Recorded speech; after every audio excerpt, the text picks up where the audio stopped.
Nous sommes nombreux à rêver de pouvoir, en un clic, envoyer un montant sur notre TPE, pour des raisons d'ergonomie, d'hygiène ou simplement pour économiser un clavier supplémentaire au niveau de votre accueil. Effectivement, nous le voyons tellement souvent dans les supermarchés, dans quelques magasins, qu'on peut se dire « mais pourquoi est-ce que c'est si compliqué ?» Ce protocole permettant d'envoyer des ordres à un TPE a un nom, c'est le protocole caisse, anciennement appelé protocole concert. Il n'est pas si compliqué que ça techniquement, mais il présente des lacunes qui peuvent empêcher son utilisation dans certaines situations. Dans cette vidéo, je vais vous apprendre quel a été mon protocole pour tester ce protocole, afin que vous puissiez le tester aussi chez vous. Je vous expliquerai enfin pourquoi je n'ai pas persisté dans son utilisation dans mon cabinet pour le moment.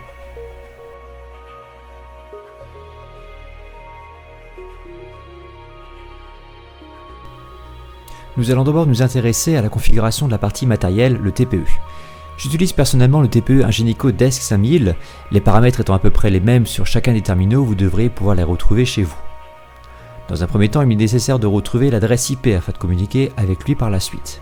Pour ça, je navigue dans les paramètres, panneau de contrôle, paramètres du terminal, moyens de communication, état de connexion et enfin afficher.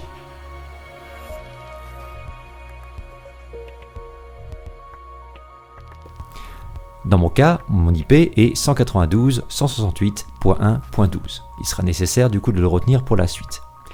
Enfin, il est important d'activer le protocole caisse afin que le TPE puisse recevoir les commandes par la suite. Je vais donc dans connexion caisse, je clique sur activer et je sélectionne IP/Ethernet pour pouvoir communiquer avec lui par IP. Sachez qu'il est tout aussi possible de communiquer avec le protocole caisse par connexion USB ou émulation de port COM, cependant cette partie-là est moins facile à mettre en place.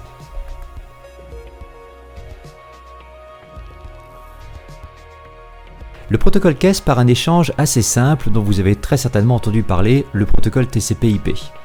Nous allons rester très basique sur son fonctionnement.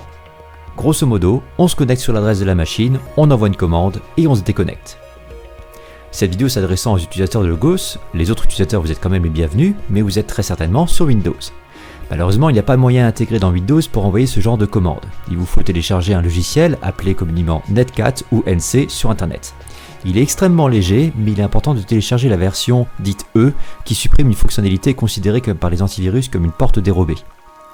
Les utilisateurs qui ont la chance d'avoir un serveur sous Linux peuvent télécharger Netcat dans les dépôts officiels. Nul besoin de vous montrer, vous savez certainement comment faire. Je vais d'abord lancer la commande permettant de me connecter au TPE. Via une invite de commande Windows, je lance nc.exe suivi de l'adresse IP, dans mon cas 192.168.1.12, suivi de port 8888. La fenêtre n'affiche rien, ce qui dans mon cas est plutôt bon signe.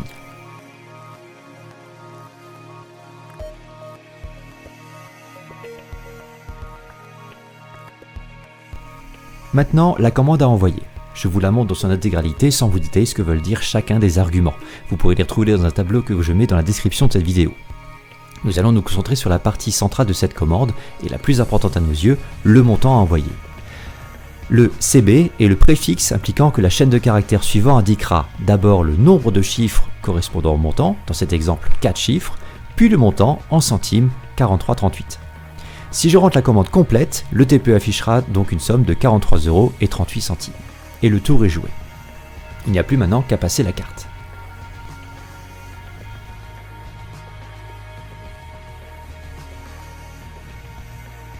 Ça paraît simple, ou trop beau pour être vrai. Effectivement, car même si techniquement nous pouvons envoyer une commande facilement à un TPE, c'est la suite qui peut bloquer.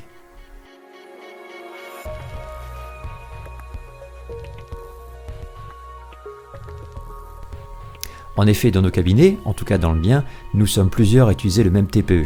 Il y a donc plusieurs commerçants. Or, nulle part dans la commande que j'ai pu envoyer, je n'ai pu préciser à qui le paiement doit être fait. Ce qui veut dire que même si j'envoie cette commande, je devrais tout de même manipuler le TPE par la suite. Cela reste possible avec un paiement avec code, car le TPE attendra votre sélection, mais lors d'un paiement sans contact, aucun moyen de le sélectionner, ça sera l'erreur à coup sûr. Enfin, un autre point faible, et non pas des moindres, il n'y a aucun moyen d'avoir un feedback de l'appareil. En tout cas, pas d'après mes fraîches connaissances de ce protocole. Donc impossible de savoir si un paiement s'est bien passé sans devoir à nouveau manipuler l'appareil. Ensuite, ce protocole ne permet pas de réveiller un appareil en veille.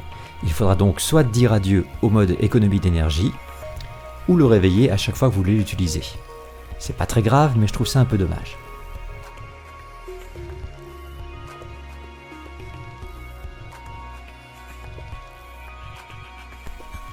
Pour celles et ceux qui sont curieux d'essayer ce petit bidouillage, je vous invite à télécharger les différents éléments qui sont dans la description de cette vidéo. J'ai aussi écrit un très court script en batch qui vous permet de rentrer le montant et l'envoyer directement à votre TPE. Attention, il faut l'éditer pour que l'adresse de connexion corresponde à l'IP de votre TPE. Bien sûr, pour éviter tout ceci, il faut être dans la configuration idéale, c'est-à-dire un monopraticien ou un seul profil commerçant.